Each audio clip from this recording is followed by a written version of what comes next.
ये आकाशवाणी गोरखपुर है। अब आप सोने निगम से क्षेत्रीय समाचार सुनिए। प्रधानमंत्री नरेंद्र मोदी ने कहा है कि भारत समुद्री अर्थव्यवस्था के क्षेत्र में प्रगति के लिए बहुत गंभीर है और विश्व में समुद्री अर्थव्यवस्था के रूप में अग्रणी भूमिका निभाने की ओर अग्रसर है। श्री मोदी ने आज वीडियो कॉन्फ्रेंस के जरिए 3 दिवसीय मैरीटाइम इंडिया समिट 2021 का उद्घाटन किया।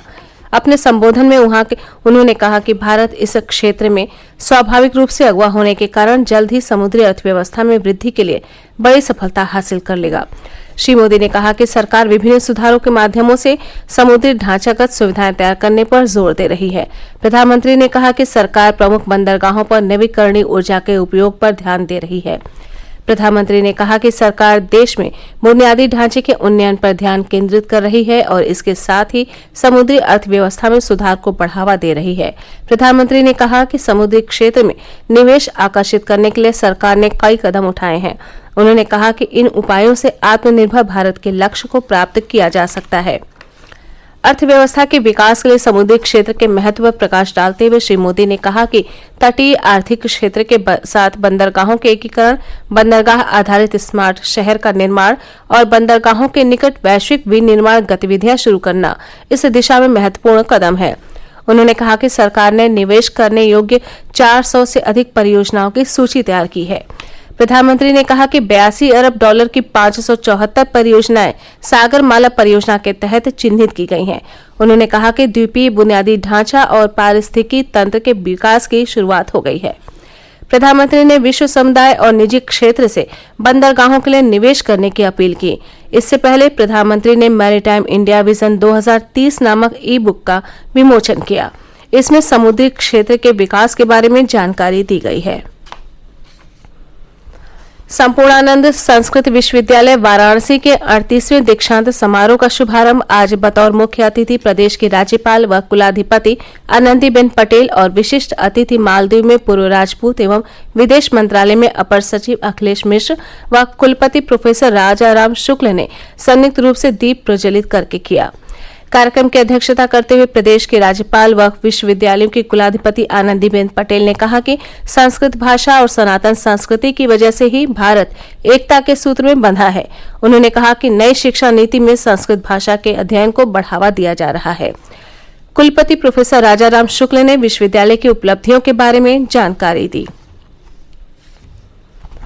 मुख्यमंत्री योगी आदित्यनाथ ने नोएडा में स्थापित की जा रही फिल्म सिटी के निर्माण में तेजी लाने के निर्देश देते हुए कहा कि इसे अंतर्राष्ट्रीय मानकों के अनुसार पीपीपी मोड में विकसित किया जाए, जिससे फिल्म निर्माताओं को सभी सुविधाएं एक ही स्थान पर उपलब्ध हो सके। मुख्यमंत्री कल लखनऊ में अपने सरकारी आवास पर यमुना एक्सप्रेस वे औद्योगिक विकास प्राधिकरण यीडा द्वारा विकसित किए जा रहे नोएडा फिल्म सिटी के संबंध में प्रस्तुतिकरण का अवलोकन कर रहे थे।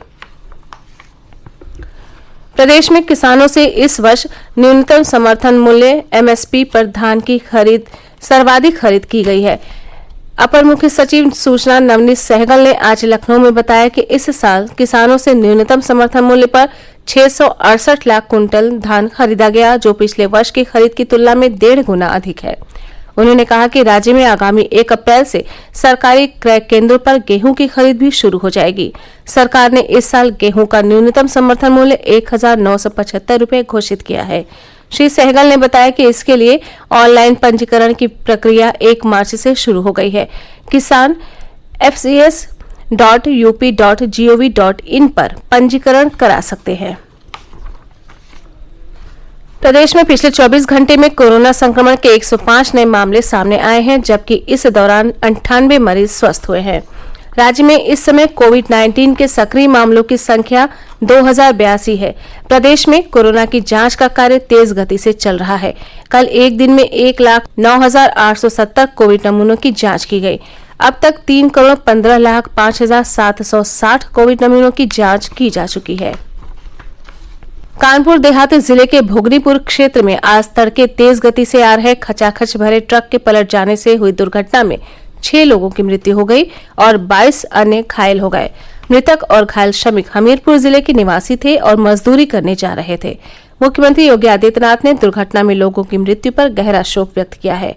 उन्होंने अधिकारियों को दुर्घटना में घायल व्यक्तियों को हर संभव सहायता उपलब्ध कराने के निर्देश दिए हैं। इसी के साथ क्षेत्रीय समाचारों का ये बुलेटिन समाप्त हुआ। नमस्कार।